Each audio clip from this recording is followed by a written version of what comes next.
And I want to today I want to introduce Kermitt Walrond. And Kermitt Walrond is going to be the pioneer today. In fact, I will his bio. If I were to read his entire bio, it might take most of the evening, but I will try and just précise his bio. Essentially, Kermitt began as a petroleum engineer when he graduated with a BSc in BSc.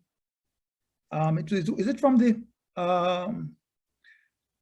it's from the university? Was it Manchester?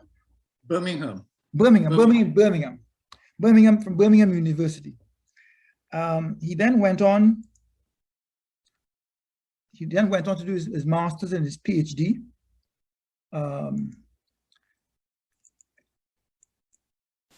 He then worked with wait a minute. Sorry, I lost my place a little bit here, folks. Please bear with me.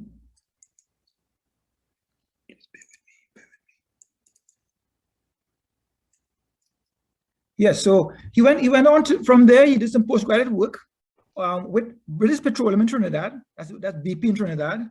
And then he moved, after 5 years, he served with Shell Oil Company, then Shell Development Company, all in Houston. He has about 28 years of combined experience with British Petroleum and Amoco prior to the merger with BP in 1999.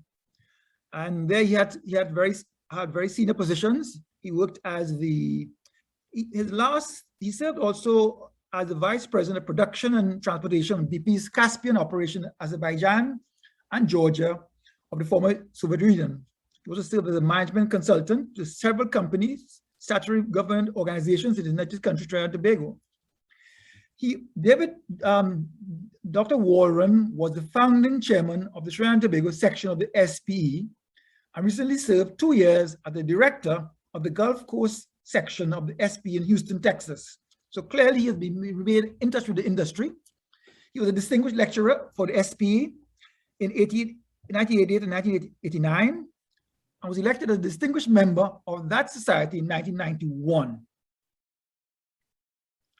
In 1996, he was named Centennial Fellow of the College of the Earth and Mineral Sciences of Pennsylvania State University and was named a Pennsylvania State University Alumni Fellow in 1997. Of course, he did his PhD at Penn State, so that's only appropriate that he was so awarded and recognized. He assisted in the establishment of the Petroleum Engineering School at the University of West Indies, Trinidad and Tobago, and he taught the first petroleum courses there at that university. He's a member of several boards and councils and institutions of Trinidad and Tobago. And he's also an advisor to Trinidad and Tobago Institute and to the Energy Center of this University of Trinidad and Tobago. In 2009, he received a Trinidad Award in the field of international relations from the government of the Republic of Trinidad and Tobago. He served as the deputy chairman of Neal Alleyne Energy Company and a chairman of the NM Wood Group Limited, a joint venture company between Neal Alleyne Energy and Wood Group of Scotland. He currently provides lecturing services and conducts workshops on negotiation and skills and upstream petroleum contracts for the International Human Resource Development Corporation, IHRDC, a Boston-based, widely recognized leader in energy management programs and provider of innovative learning products to the international energy industry. Since retiring, Walrond spends his leisure time providing career guidance to young professionals and tutoring young people in mathematics on Saturday mornings at the SHAPE Community Center in the 3rd Ward of Houston, where he resides. He also serves on the board of Holy Spirit Episcopalian School in Houston, Texas. With no further ado, I want to introduce Dr. Kermitt Walrond, and I welcome him to the microphone, as well as our interviewer today, Evangeline Pardasie. Evangeline is the chairman, or the president, sorry, of the UTT SPE Student Chapter. So Evangeline, the floor is yours. Thank you very much, Dr. Alleyne, and welcome Dr. Walrond and everyone joining us this afternoon. So before we jump into this, interview today, Dr. Walrond, how are you today? I am very well. And how are you? I am good. I'm good. That's really good to hear. So let's jump straight into it. And my first question for you is, what caused you to join the petroleum industry? The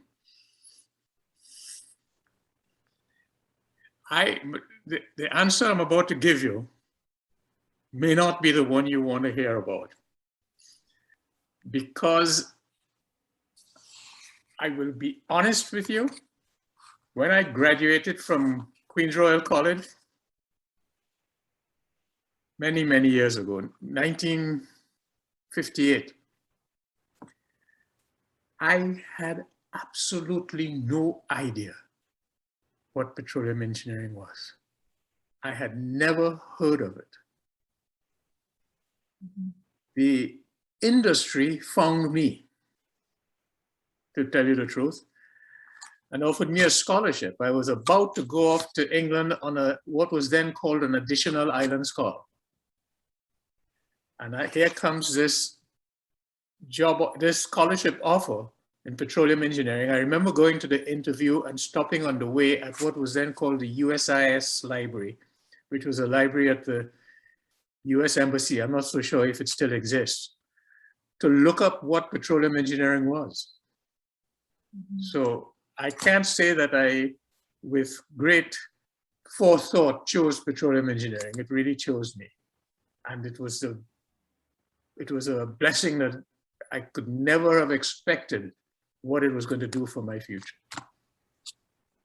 And I know you said that it's not the answer I'm looking for, but fun fact, I can actually relate to what you are saying, because for me as well, I did not know after secondary school about petroleum or the industry in Trinidad. I just knew the basic engineer rules, mechanical, chemical, electrical. So the industry found me as well, and I think I love it. So definitely relates with you on that one. And I hope your journey forward in your career will be at least as exciting as mine was. I hope so too. And with that, on that note, what was the industry like in your early career, mid-career, and even late career?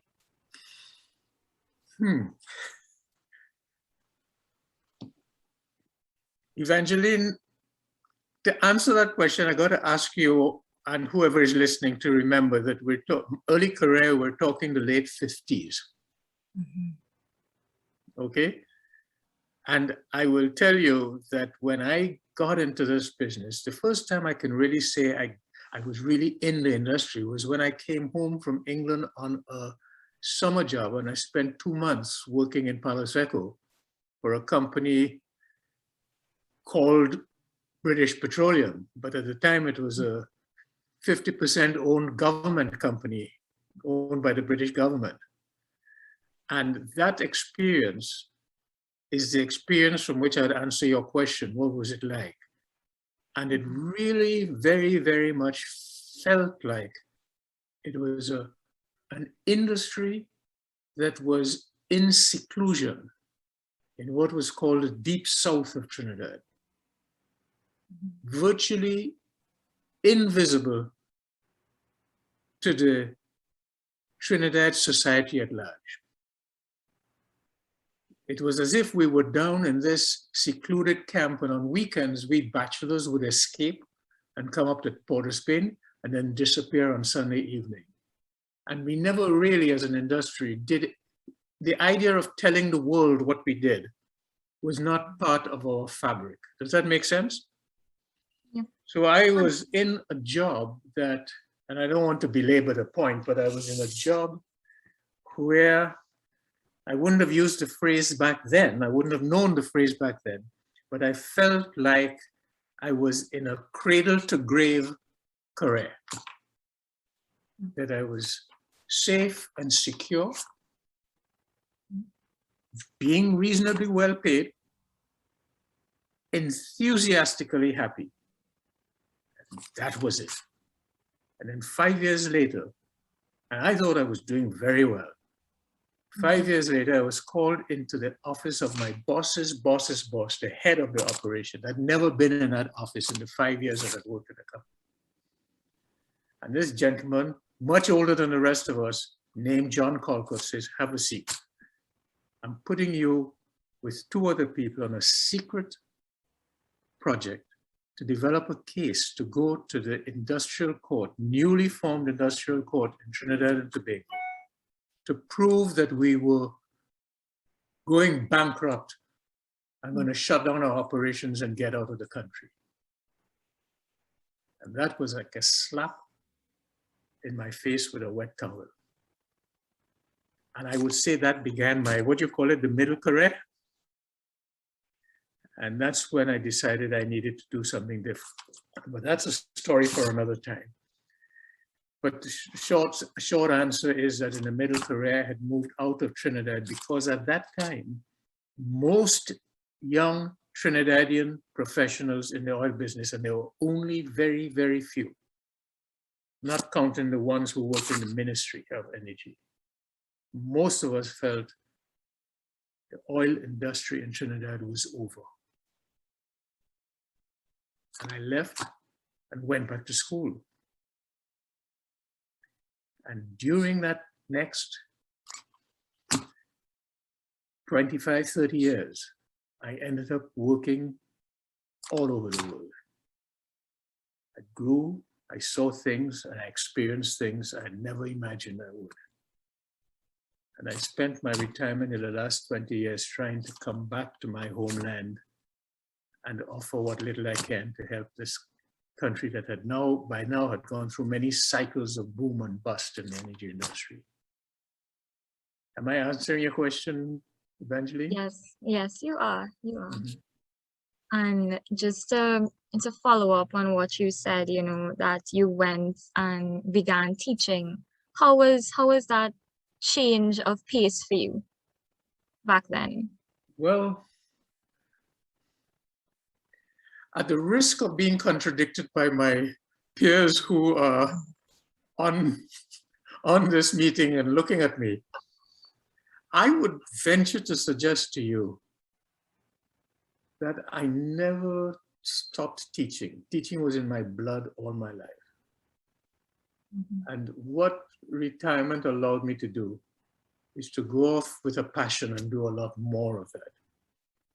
But I think my whole being, my soul and my entire career was teaching, imparting, not so much imparting knowledge, but figuring out how to get and capture the interchange of brain power to solve complex problems. So in a way, it wasn't so much that I was teaching people anything, but that the world, our environment was teaching all of us. And we grew, I think, with that. And I have a lot of folks who supported me in that effort. And some of them are here. So when I retired and went into teaching, I was really simply retired and doing more of what I thought I had always done.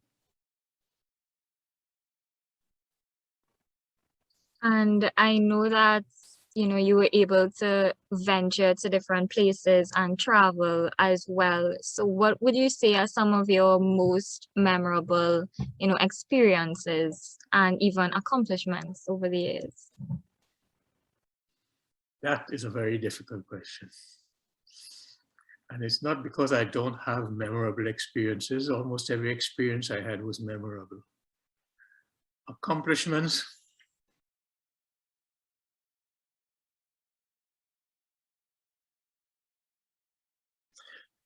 Let me try this as an answer. As far as memorable experiences, those were the experiences that left scars on my career. I learned, but I walked away feeling, man, that was bruising, but I survived it.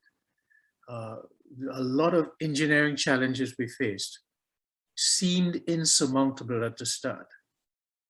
And I saw young brains come to bear on it and work extremely hard, long hours, intensely to solve those problems. Being a part of that kind of a team has been a stimulating experience for me, and I experienced that kind of stimulation all over the world, but most preciously in my own country. Memorable accomplishments. There too, that's a difficult question. I will tell you one of the real memorable accomplishments that I have and still experience today is when I run into people whose lives I have touched. And I've always wondered, was it touch for good or for bad? And see that they have absolutely grown and carved their own successful path. And that makes me very, very proud, but also very, very blessed to have been a part of that. And I saw that all over the world. If I go to, when I'm in the former Soviet Union and my drilling manager comes into my office excitedly and he says to me, hey, I met a guy on the platform working for Schlumberger and he sounds just like you. And I said, who was that? And it was a contract engineer who graduated out of the University of the West Indies and whom I'd known in his younger years and was now providing directional drilling services in the Caspian. And I can say to that drilling manager, make sure when he comes off that rig, he comes by my office. That's a proud thing for me. Am I answering or evading? Yes, yes, you are. You are definitely. I think, you know, Dr. Alleyne mentioned in your bio that you give career advice, and I think it's only fitting to ask you, what skills do you think are necessary in order to be successful in the industry today for all the upcoming engineers, future engineers, and even young professionals that are on the call this afternoon? How much time you got? Let me give you a short answer.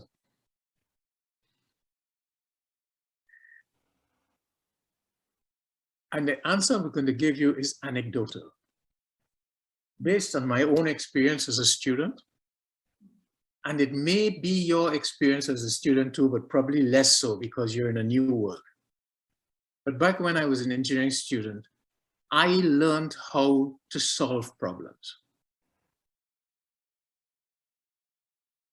My professors brought problems to me, showed me by example, and gave me set problems to solve.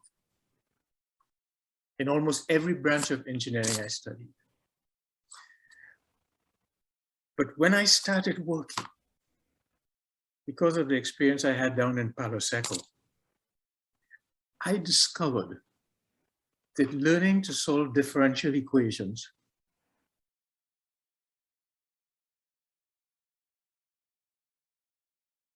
was valuable in a way I had not expected. What I really learned at university that was infinitely valuable to me at the workplace is how to find problems and define those problems. And that's when my engineering experience in academia began to be powerfully useful to me. But the thing that the workplace can help you do is to see how to identify a problem and define it. And that's when your engineering academic work becomes empowered, weaponized. You see what I'm trying to say? And I tell young people, whenever you're at school and you get a problem, find some time to ask your professor, how was this data collected? What was the equipment that was used to collect it? And what are the skills required to do it? You see what I'm trying to say? Dig deeper. Yeah. Dig deeper. I can go on, but that's just a synopsis of what to think of. No, I agree with what you're saying, because I mean, even in my classes, I tend to sometimes feel like I ask too much questions. Well, professors will feel that way and they'll probably tell you. It's a bit refreshing to hear, you know, that it's good to ask. Can I interrupt for 1 second? I know this thing is being broadcast, But there's someone here called Anissa. What's her last name? Sure. Anissa? That name strikes a bell with me. That's all right. Let's go on. Let's go on. Okay. It's Ali. Yes, Anissa Ali. You know me, don't you? Of course. And I know you. Yes. Nice to talk to you again. So I can't nice. see you, but it's, Yeah, it's so nice seeing you. yeah, you bet. Sorry, Evangeline, that was very rude of me. I'm sorry. That's no problem. So I think it's safe to say that we could ask, if you can go back and change one thing, what would it be? It could be in your career, personal life, anything.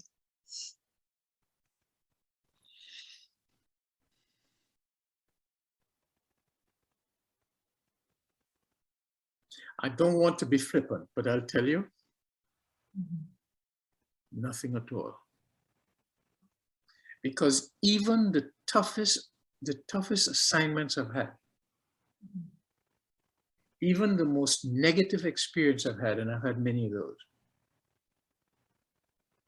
were experiences that allowed me to sharpen my skills.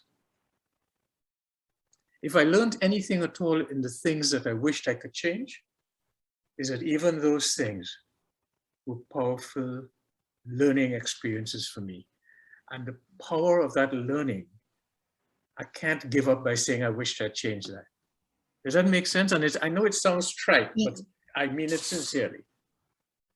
I understand perfectly where you're coming from with that. Every learning experience builds who you are, who you've become today. And let me just go a little step further. Would it be right to say that a lot of the people, the audience, are students?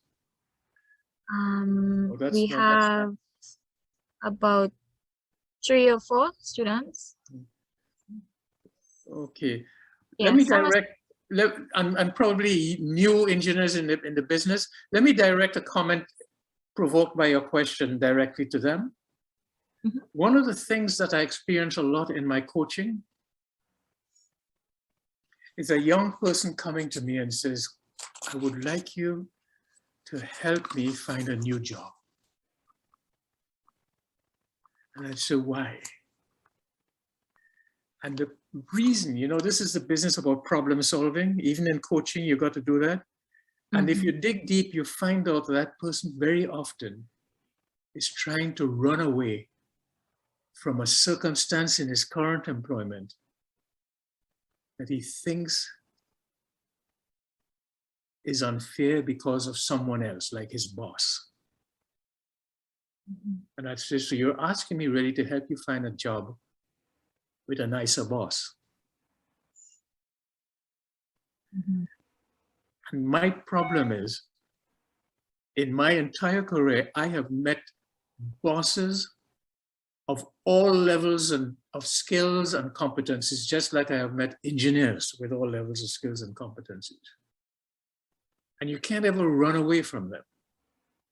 You can try, but you won't ever completely run away from them. And your real skill to develop is how to collaborate with people whose work ethic you don't like, how to influence it. You know, I used to tell a lot of young people, it says, your first job is to learn, your first management job is how to manage yourself. And the second one is how to manage your boss. And when you have learned to do those two things, you find that you don't have to run anymore. It sounds very, very, very naive, doesn't it? But I think it's food for thought that I'm offering. Yes, yes, it is. Definitely. And, you know, seeing that this is a SPE event, it's only fitting to ask you, as the founding chairman of SPETT, how has that impacted your career, and how was your journey being a part of, you know, SPE and SPETT? That's, well, all your questions are very good, but this one really resonates with me. Because remember my first experience with a turbulence in the industry was when I was sitting comfortably in Palo Seco thinking I had a job that was going to end with my death. I mean death in the right way, you know, cradle to grave. And then one day I woke up and found out this company I love so much was going to go out of business. And that one of the key lessons I learned from that experience, because remember the special project I had was to help this company go out of business. Which means to help this company put me out of a job. You see what I'm saying? Yeah. But one of the takeaways during that exercise was that sometimes loyalty to your employing company could be misplaced loyalty. And I discovered, or not discovered, but I came to believe that your first loyalty in your career should be to your profession. And if you can nurture that loyalty, the fruits of that loyalty will be amazing. And the best way to do it is to collaborate and get closer with folks practicing the same profession. And that's the power of the Society of Petroleum Engineers. And it made me very, very excited when we first, remember when that Petroleum Engineering Society of yours was first formed, the nucleus of the engineers who formed that society lived in Mayaro. And I tell you, Mayaro was even more inaccessible than Palo Seco was. Yeah. I mean, it was out there, separated from the wheel road by potholes, the like of which you do not know. Okay? But that nucleus of engineers traveled to to San Fernando, and attended meetings, formed meetings, and traveled back late at night and did it with enthusiasm, and brought their professional assistants with them. Okay? And they never, I mean, they were the powerhouse of that society in those days. And we held those meetings. What was the name of that hotel? Royal Hotel. I don't know if it still exists. Royal Hotel in San Fernando under a palm tree. Yes, still there. It's still there? Yes. And the majority of the Society of Petroleum Engineers members in those days really came from that sort of area. But the Galeota folks got that first year going. So it was a loyalty to profession, loyalty to the society. And I have found that no matter how many times in the years past, and in the years before me getting involved in forming it there, remember I was a member in the United States before that. No matter how much I try to pay my dues to the society, I end up owing more. Because there's never, it does more for you. Just seeing the ability to share what you learn, to publish papers. You know, we sometimes, back in those days, we used to think that you can't write a paper and expect to present it to the Society of Petroleum Engineers if it's not a Pulitzer Prize quality, Nobel Prize winning, and you've got a PhD to be able to write it. I'm here to tell you a lot of field experience and challenges is what focuses the mind of petroleum engineers around the world. So field experience is powerful, and we started publishing that. Neal and Shastri here will tell you till the cows come home about facing challenges with fine sand and corrosion. And it was solved by young engineers. Does that make sense? Yes, it does. Definitely does. Thanks for sharing on that, actually. I know you touched on this earlier, but just to go a little bit deeper, what advice would you give to young professionals who want to make a career in the energy sector?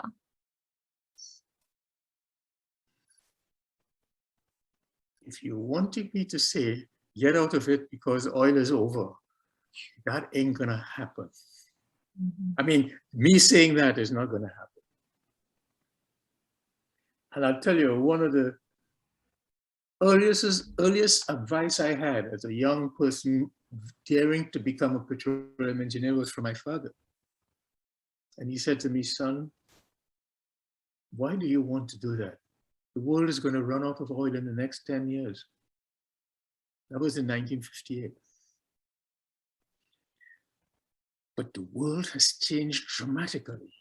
There have been ups and downs. So the advice I will give young petroleum engineers today is to remember that your industry globally is going through substantial change as we speak.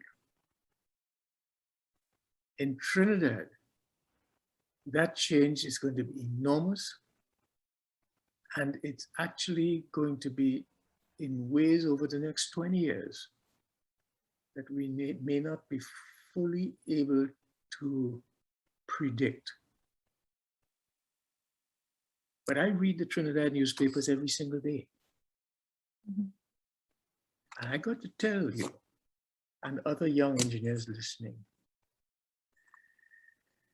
if you're looking for a career that is going to be the same from cradle to grave, get out of petroleum engineering now.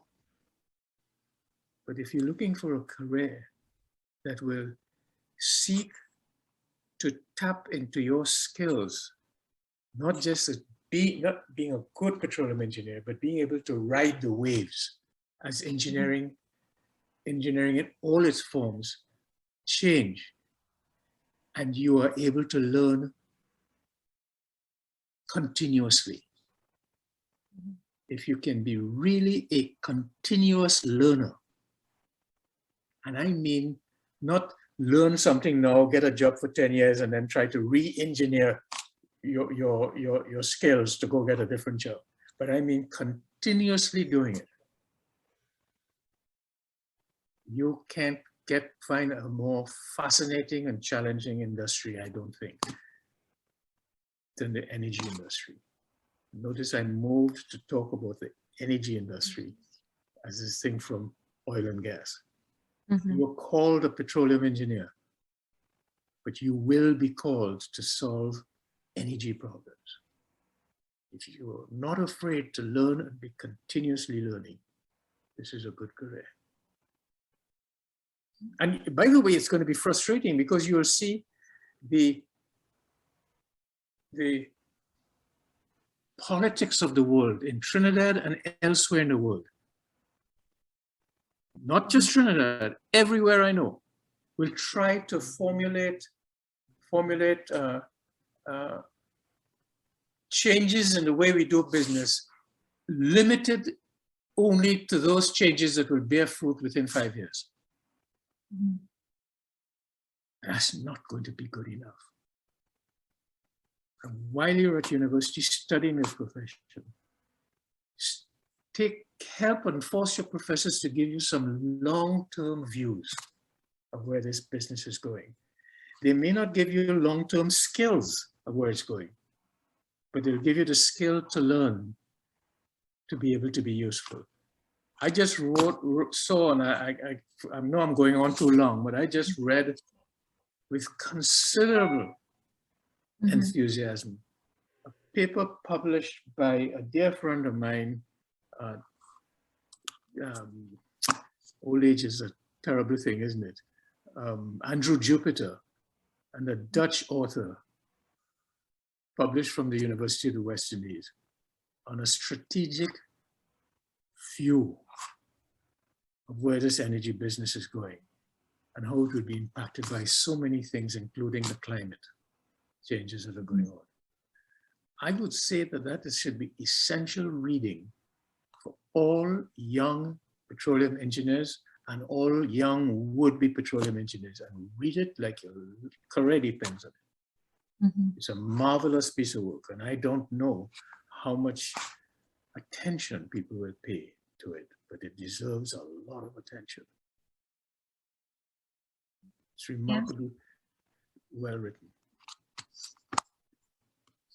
Well, I'm not sure I answered your question the way you did. You did. You don't answer. look like you're afraid. You'll be afraid to come back at me if I don't. So I'll relax with that. No, you answered it perfectly.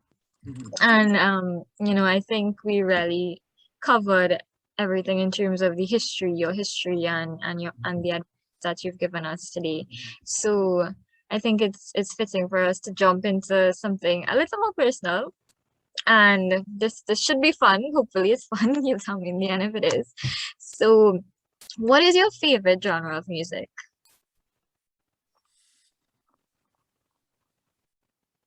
This is going to be the tough part of this interview, wouldn't it be? Right. Classical music. Don't tell my daughters I said that, okay? On Yes. that note, do you play an instrument? For my own enjoyment, yes. I play the flute now. And I've fun. Yeah. Do you By the prefer way, I answered your first part of that question and said that it's classical music, but don't get me wrong. Mhm. I'm a great fan of the Beatles. I'm a great fan of the 50s music and the 60s. The 70s started leaving me in their tracks. The 80s, 90s and heavy metal and so on, I have to confess, I'm not, although my daughters insisted that I go see a thing called Bohemian Rhapsody. Look at these young people nodding their head. I have just regained my stature, right? And I was really, really, really, it was impressive and enjoyable. Mm. Does that make sense to you? Yes. So Yes. I have a broad range of love, but my go-to music when I want to relax and marvel is music written in the 16th, 17th, and 18th century. And one of my favorite composers is a guy who composed some of my favorite music when he was 6 years old. Any of you young people know who I'm talking about? Beethoven? Huh? Beethoven? No, but he's one of my favorites.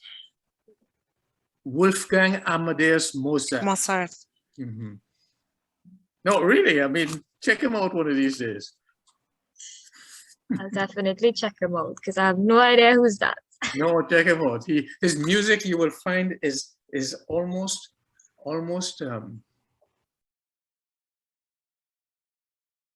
infant-like in its beauty and charm, and playful, but it's exquisite. Check it out. Good question, by the way. You stumped me for a little while. Only because I tried to figure out what answer did you want, but I decided to give you my answer. Your answer is not that I want. If you could live anywhere in the world at all, where would it be? Trinidad. Trinidad and Tobago. That was the easiest question you've asked, by the way. I mean, you must be running out of power here. No, it really would be Trinidad and Tobago. That's not saying Trinidad and Tobago is a perfect country, huh? There's no such country. But if I had no limitations or impediments to where I live, it would be Trinidad. What is your favorite game or sport?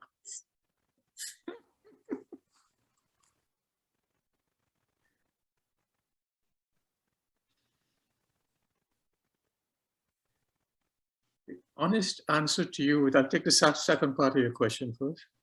The honest answer to you about sport is that I grew up in a world, in a family, where sports was never something that was emphasized, and I was very grateful for that. I would rather have a brisk nap than go in the sun. Okay? I started playing a little tennis in my old age in Galeota Point and enjoyed it, but it's not my idea. And it's not that I'm adverse to exercise. My favorite exercise activity was running when I could run, and now it's walking. I walk about 3 to 4 miles a day. But those are solitude things to just for my mind. I don't call that a sport. Do I watch sports? When I was in college, I watched American college football. when I was in university.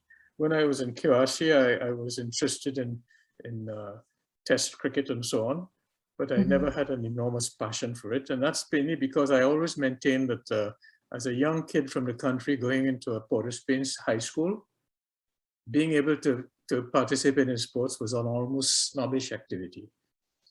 If you went from day one, if you can't bowl and you can't hit a ball with a bat, you don't get picked. Okay, and I was quite happy with that. I spent a lot of my time when people were playing sports in QRC in the woodworking area, so craftsman. What was the first part of your question? The first part is, what is your favorite game or sport? If you had to pick one. Oh, when you said game, I was thinking of the kinds of games I participated, which again are solitude things. I love mind games.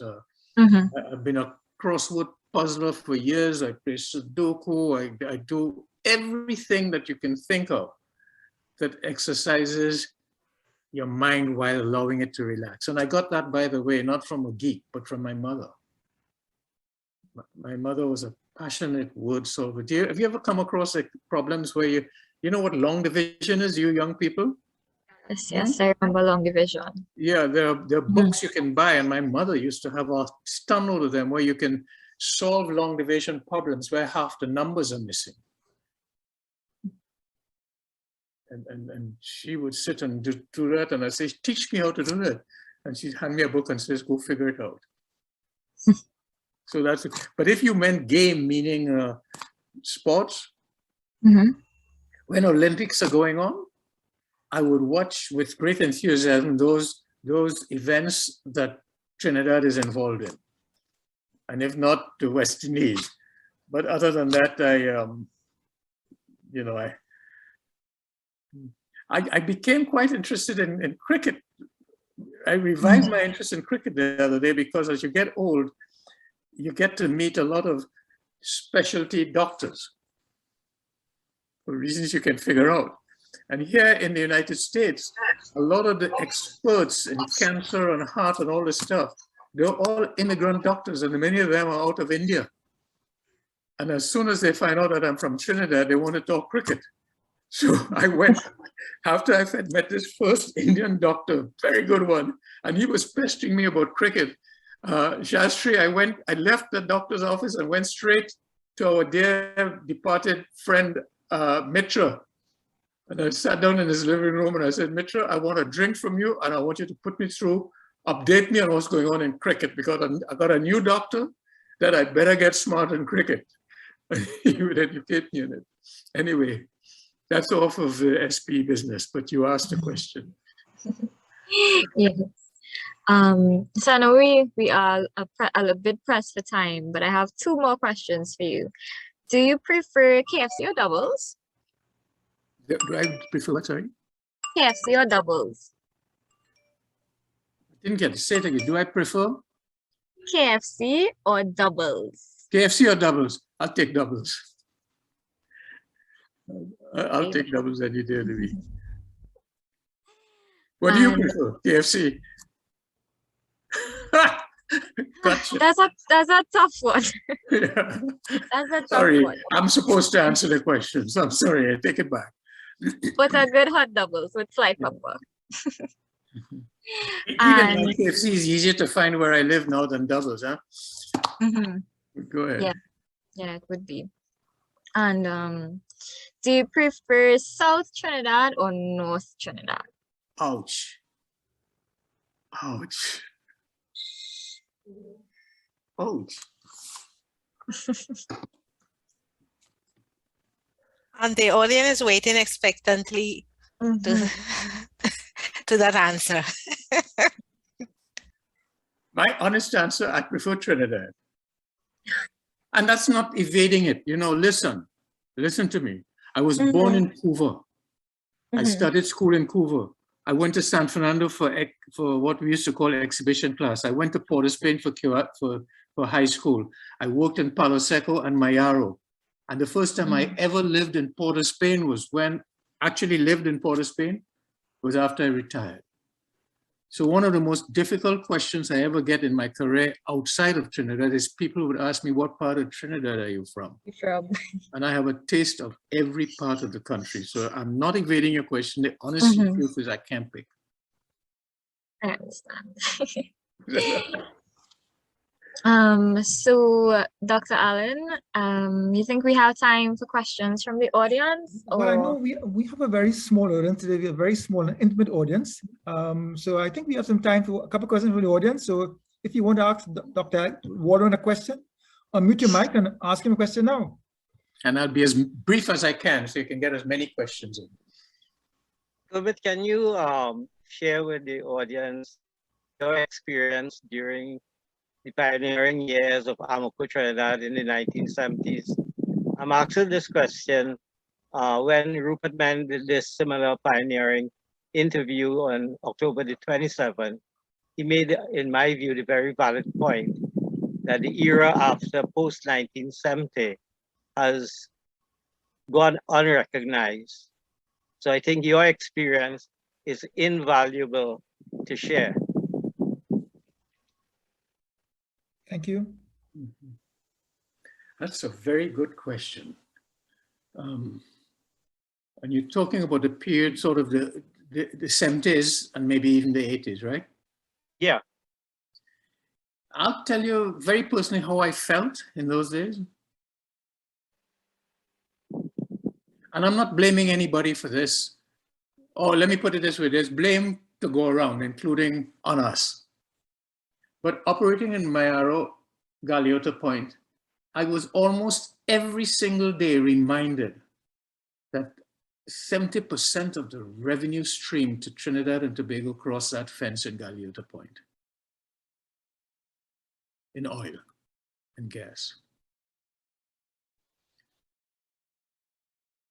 But the importance of that work was not recognized outside of Mayaro. And sometimes I felt very lonely with my team down there, struggling to find water that we could drink, struggling to see electricity that is sustainable, struggling to find the kinds of services that your family need to be able to survive in that very, very pioneering world. I mean, we had to build a private school, as you all well know. We had to worry about young trainees who graduate with exhibition with a common entrance and have to get to school every day in San Fernando or Port of Spain. And by the way, from that private school, they were passing pretty darn high for first choice. And the issue of getting the infrastructure support for that area was almost entirely on our shoulders.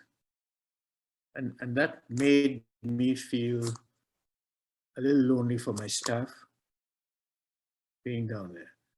But in spite of all that, and this is why I think all of you all who worked down there, not to take away anything from the Palo Seco people and from the San Fernando folks and so on, and point forward in, but this is why I felt that those folks in the early 70s deserved the title of being pioneers. They were there with their hatchets carving the way through the thicket and the forest. Does that make sense? Or you come back to me if I'm not hitting the... Thank you very much. Thank you very much. And so another question from anyone else in the audience? Yes, I have a question. Yes. Mr. Walrond, you mentioned the idea of early students in your time thinking of a job as cradle to grave. And now that has changed. And we see it globally, the idea of the gig economy or the idea of being a forever consultant, meaning you are not living or dependent on one company, but you're moving around.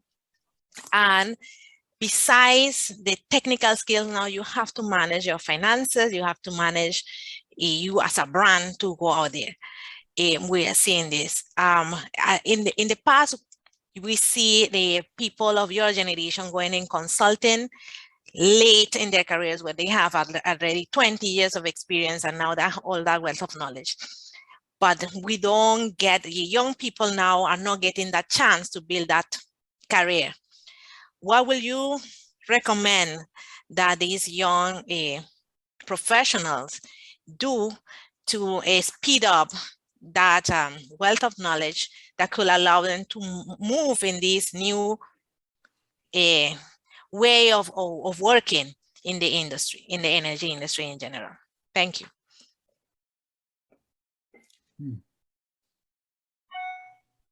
Neal, would you like to go ahead and answer that question? That's a very good question. And as I listened to it, let me tell you where my brain was going. It was saying to me that although that's a great question, in a way, it's very individual focused. I can't offer a tablet, a medicine that will be effective for all folks wanting to go into, as I understand your question, into a consulting role earlier in their career. Is that the question that I'm hearing? Yes, based on the lack of jobs that companies are offering, then you're seeing younger people just doing, you know, short-term offering of their services in the companies because they are not these longer jobs that you are hired permanently. So if we had the time to explore this question, and I wish we did, here are the areas I would explore.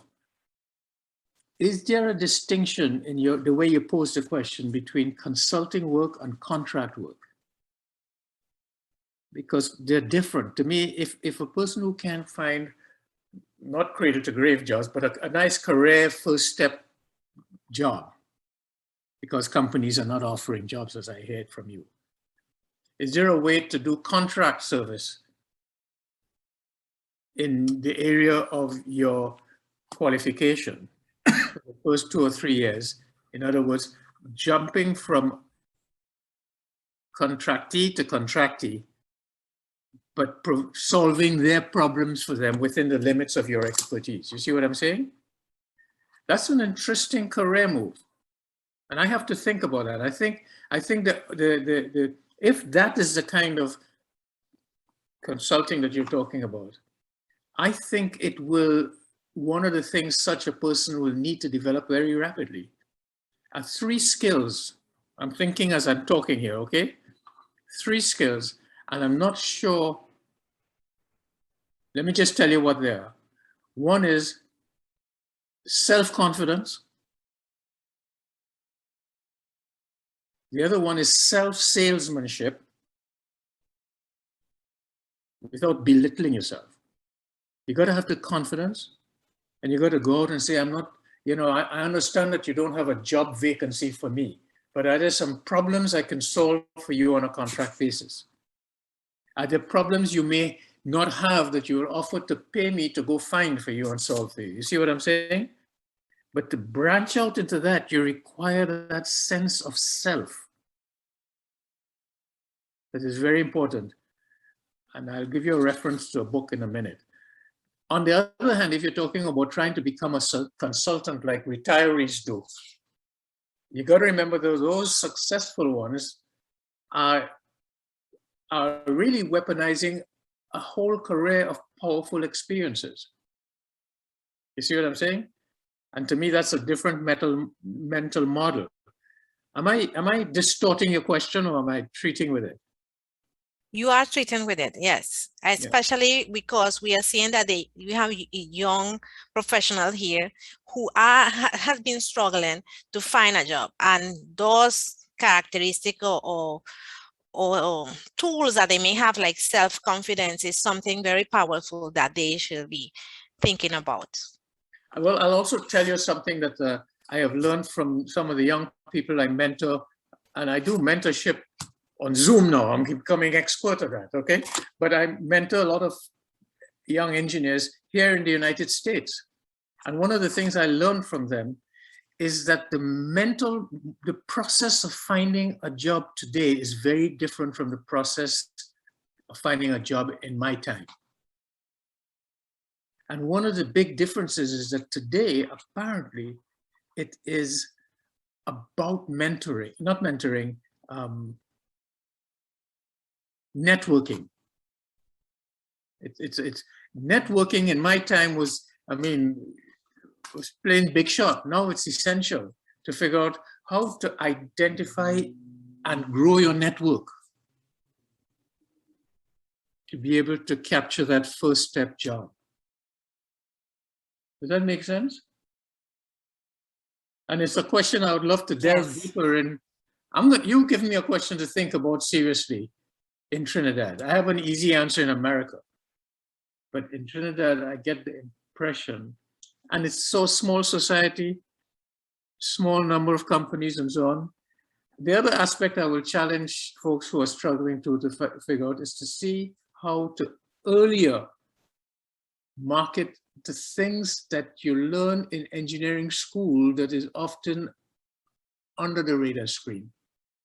And I mentioned one, which is identifying problems, as well as just solving them. My final comment to your question is, keep hope alive. Okay. Whether the country knows it or not, they need the skills you're learning at your university. Thank you very much for Dr. Walrond for that response. And you take one last question. Who wants to be the last questions to ask Dr. Walrond? He's here with us for about an hour. So one last question. Someone who hasn't asked questions yet. Can I make a comment? Is there a question before the comment from Mr. Mirage? Is there a question anywhere out there? Nick, anyone? Okay, well, no questions. Mr. Mirage, make a comment. You have a Yeah, I would like to sincerely thank Kermitt for all he has done for the petroleum industry in Trinidad, and in particular, having the vision, the drive and leadership skills to set up the Society of Petroleum Engineers. I still recall very vividly when he assembled 7 of us together with himself at what used to be the Todd's Hotel in October 1973. And we decided to form what became the Trinidad and Tobago section of the Society of Petroleum Engineers. And if my age memory served me right, the 7 others were Leonard Lewis from Trinidad Tesoro, I think something Cox from Texaco, Rolly Hall. Curtis Cook. Yeah, Curtis Cook from Texaco, Rolly Hall from Halliburton, Greville Jones from Gaffney Klein, Bob Skinner from Amoco Trinidad, Rod Pariag from Amoco Trinidad, and myself. And I am so pleased to see that the SP is still flourishing after close to 50 years. Yeah. And that's credit to the vision and leadership of Kermitt. So I rest my case. Thank you very much, Sasha, for those words. And with that, I want to say that I want to thank the audience for this participation. I want to thank our guests for being we got a lot of advice. And if you look in the chat, a lot of people are thankful for your advice which you have given, your stage advice, and also which you, the responses. We kept a very lively conversation this evening. And I want to thank also our interviewer, that is Evangeline. So good job, Evangeline. So I want to thank you for keeping us strong and keeping the SPE strong and vibrant. So thank you very much. I want to bring this to an end. And so Kermitt Walrond, thank you very much for you're a real pioneer, and we appreciate all your pioneering efforts. Thank you very much. Thank you, and I appreciate the privilege to talk to you young folks. Power to you. Thank you, guys. Have a good evening. Stay safe, everyone. Yeah. Bye.